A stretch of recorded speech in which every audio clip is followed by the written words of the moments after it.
আসসালামু আলাইকুম sir. Sir আমরা ইসলামী ব্যাংক থেকে আসছি স্যার, আমাদের চাকরিচ্যুত করার জন্য স্যার, আদালতের রায় অমান্য করে চাকরিচ্যুত করার জন্য চট্টগ্রামের ছেলেদেরকে স্যার আমাদের ম্যানেজমেন্ট পাইতারা করতেছে স্যার। আপনাকে এটা স্যার আমরা জানানোর জন্য আসছি। আমি কারে বলবো বলো? স্যার আপনারা স্যার এই দেশের সম্পদ। আমরা না, আমি কারে বলবো?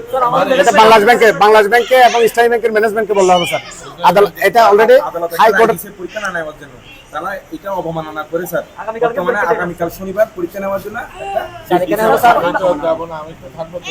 স্যার এখানে 5,500 জন ছেলের ভবিষ্যৎ স্যার, 5,500 জন ছেলে মেয়ের ভবিষ্যৎ স্যার। দুদিন সময় দিয়েছে।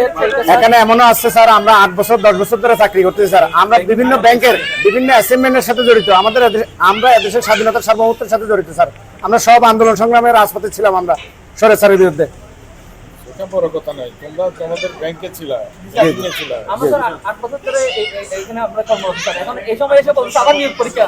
কিন্তু আমরা এতদিন যে পরীক্ষা চাকরি করলাম স্যার, এটা তো কোনো আমাদের প্রমোশন ইনক্রিমেন্ট সবগুলো হয়ে আসছে। তাহলে এখন আমরা কেন বলবো? সবাই ব্যাংকে পারফর্ম করা আমরা অফিসার। ব্যাংকিং ডিপ্লোমা ব্যাংকের যে একটা পেশাগত পরীক্ষা থাকে এটাও পাস আমাকে করতে হবে। স্পেসিফিক্যালি বলো, এত সব না, পুরোটা না। স্যার, আমাদের কারে বলবো? ইসলামী বলবো। স্যার আপনি যদি আমাদের ফাইন্যান্স মিনিস্টারকে যদি বলার সুযোগ থাকে, যে আমাদের ফাইন্যান্স মিনিস্টারকে যদি বলার সুযোগ থাকে, বাংলাদেশের অর্থনৈতিক যে চালিকা শক্তির বড় একটা নির্দেশন অনুযায়ী বাংলাদেশ ব্যাংকের গভর্নমেন্ট